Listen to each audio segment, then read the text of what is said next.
और इस वक्त हमारे साथ खुद चंद्रशेखर आजाद मौजूद हैं, जो कि अध्यक्ष हैं आजाद समाज पार्टी के।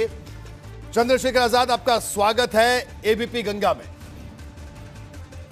जी आभार। तो चंद्रशेखर जी, अब ये तय हो गया है कि आप अकेले चुनाव लड़ेंगे और आज आपने उसका फॉर्मूला भी तय कर दिया। तो जो क्या अभी सिर्फ 33 उम्मीदवार देंगे, अभी आगे भी उम्मीदवार आप और उतारेंगे, ये हम आपसे जानना चाहेंगे। जी ज्यादा उम्मीदवार उतारेंगे जी। अभी तो जिनके ऊपर हम लोग जो है ना वार्ता कर रहे थे, उन उम्मीदवारों को हमने जो है पूरे उत्तर प्रदेश के उनकी घोषणा मैंने की है। जी। बेसिकली पहले फेज की घोषणा मैं कल शाम तक करूंगा, पहले और दूसरे फेज की। जी। हमारी तैयारी पूरी थी, लेकिन पिछले 2 महीने जो हैं, अब मैं उन पे क्या चर्चा करूं कि वो विश्वास के चक्कर में खराब हुए। लेकिन ऐसा नहीं कि हम लोग कमजोर हैं।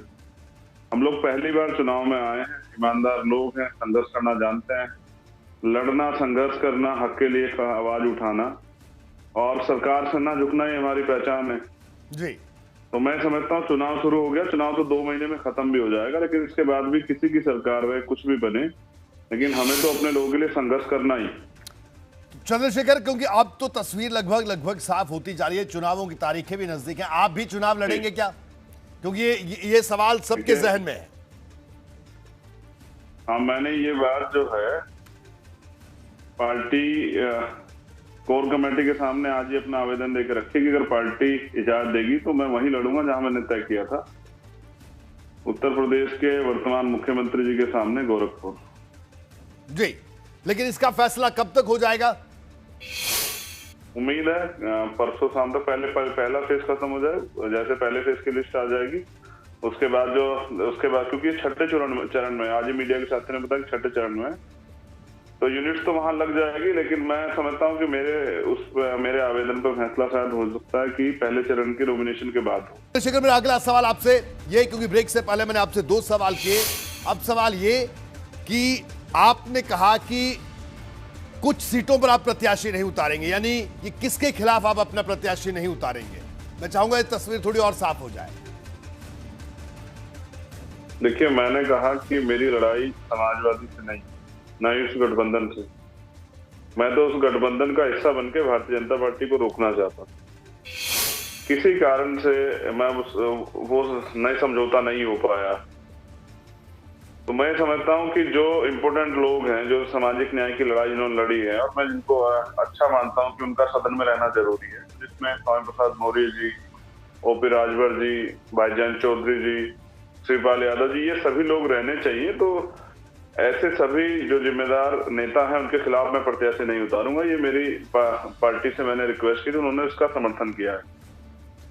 लेकिन चंद्रशेखर, ये बताइए, आपकी पहला चुनाव आपका, आप युवा नेता हैं, बदलाव की बात करते हैं, और पहला चुनाव जाहिर सी बात है बड़ा पेचीदा होता है, मुश्किल होता है, क्योंकि चुनाव लड़ने के लिए जो एक पूरा सिस्टम चाहिए, बूथ से लेकर हर स्तर पर। तो क्या चंद्रशेखर आजाद के पास संगठन का वैसा ढांचा है कि वो पूरे उत्तर प्रदेश में उनकी पार्टी आजाद समाज पार्टी चुनाव लड़ने की ताल ठोक रही है? देखिए, मैं पहले तो भाई आपको बता दूं, अभी तक तो मैं किसी और विषय पे काम कर रहा था। मैं जब कोई काम पकड़ता हूं तो उसको पूरे आखिरी दौर में ले जाकर छोड़ता हूं, ये समझिए कंप्लीट करके छोड़ता हूं जी। तो मैं नौजवान हूं, लेकिन मेरे हौसले बहुत मजबूत हैं। और अगर आज मैं यहाँ तक कर पाया हूँ कि मैं देश में सबसे बड़ा संगठन चला रहा हूँ बहुजन समाज का, जो 24 प्रदेश में है, तो वो संभव हुआ है हौसले की वजह से, भीम आर्मी आजाद समाज पार्टी की मेहनत की वजह से। तो चुनाव के लिए जब सबसे ज्यादा जरूरी होता है समर्पित कार्यकर्ता, वो समर्पित कार्यकर्ता हमारे पास है, जो ना सरकार के जेल से डरता है, ना मुकदमों से डरता है, जो ना लाठियों से डरता है, ना ही जो है किसी और गिदड़ भपकी डरता है। वो सिर्फ और सिर्फ अपने आंदोलन के प्रति समर्पित है और वो काम करता है। और जैसा मैं समझ पाया हूं, जो परेशानियां आनी थी वो तो अब तक आ ली जी। जितना धोखा सच जो मुझे लगता है कि राजनीति होनी थी वो होली। अब तो संघर्ष करना है। तो काशीराम साहब को नेता मानने वाले लोग, जिन्होंने जीरो से शुरू किया, आज हम भी जीरो शुरू कर रहे हैं। और मैं देखना चाहता हूं कि हमने जो काम किया है, जनता में हमारा कितना समर्थन है। अगर हमें कम समर्थन मिलता है तो जो हमें एक जो है ना, हमारे पास एक आईना होगा, एक संदेश होगा, उसको और आगे बढ़ाएंगे। ऐसी कोई मेरी उम्र थोड़ी भागी जा रही है। मेरा तो प्रयास ये था कि मैं किसी भी तरह से कोई ऐसा कारण ना बने जिसकी वजह से भारतीय जनता पार्टी जीत जाए। अब मैं आपको अगला प्लान बताता हूँ।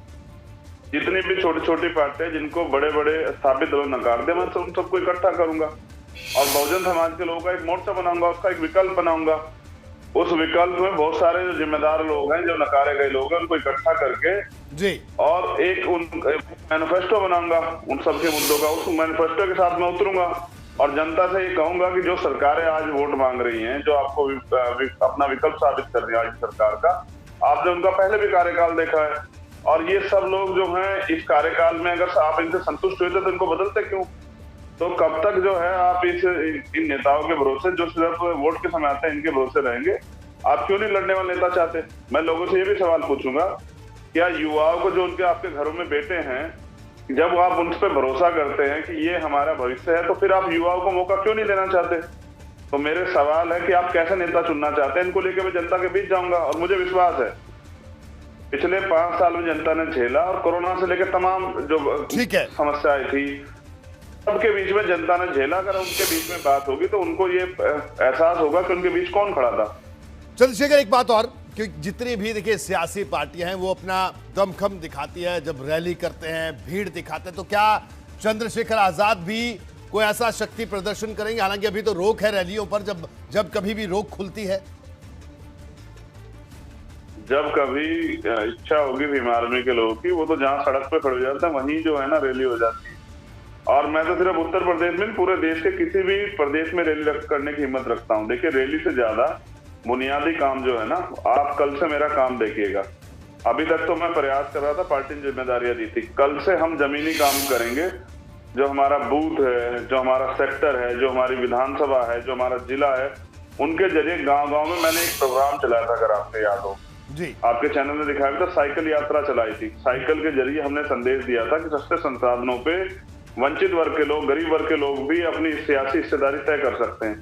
और एक ऐसा माहौल बना था कि सभी पार्टियों में ये उसकी कॉपी करने का एक वो लग गया था कि भाई हमें भी जो है ना रैली करनी है, हमें भी ये सब चीजें करनी है, क्योंकि वो कार्यकर्ता जो है उसको मैंने मौका दिया।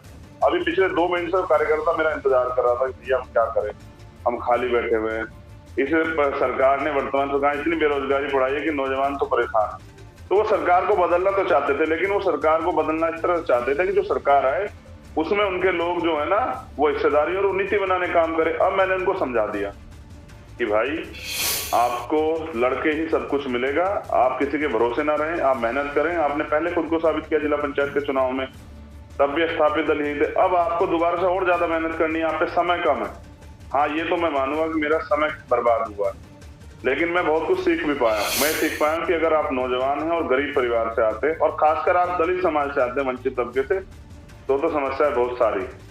फिर तो आपको बहुत परेशानियों से टकराना पड़ेगा, बहुत कीलें लगी आपके रास्ते में, बड़ी बड़ी मुश्किलें खड़ी की जाएंगी। और मुझसे झूठ की सियासत नहीं आती। अगर आप कहेंगे धोखा देने की, बेवकूफ बनाने की, किसी को छलने की, झूठे मैनिफेस्टो लाके इन वादों को पूरा नहीं करने की सियासत ना मैंने कभी की है। ना मेरे पिताजी प्राइमरी स्कूल के हेडमास्टर थे, ना मुझे उन्होंने सिखाया। एक अध्यापक का बेटा हूँ और अपनी मेहनत से सब कुछ बन गया और आगे भी किसी के साथ छल नहीं करूंगा, मेहनत से आगे बढ़ूंगा। ठीक है, एक आखिरी सवाल, क्या असदुद्दीन ओवैसी या किसी और से अभी भी कोई तालमेल की संभावना है, या अब अकेले ही चंद्रशेखर आजाद और उनकी पार्टी लड़ेगी चुनाव? जितने तमाम दल हैं यहाँ और उनके पास जितने गठबंधन की पार्टियां, उससे ज्यादा पार्टियों को तैयार करूंगा अपने इस गठबंधन के लिए। सामाजिक हिस्सेदारी, भागीदारी को तैयार करूंगा। 2 चीजें आपके चैनल के माध्यम से कहना चाहता हूँ। देखिए, जो सामाजिक न्याय है, यानी कि जितना हिस्सा दलित समाज के लोग बैठता उनको देंगे, जितना पिछड़े वर्ग का बैठता है, चाहे वो हिंदू पिछड़े वर्ग के लोग हैं, मुस्लिम पिछड़े वर्ग, उनको देंगे।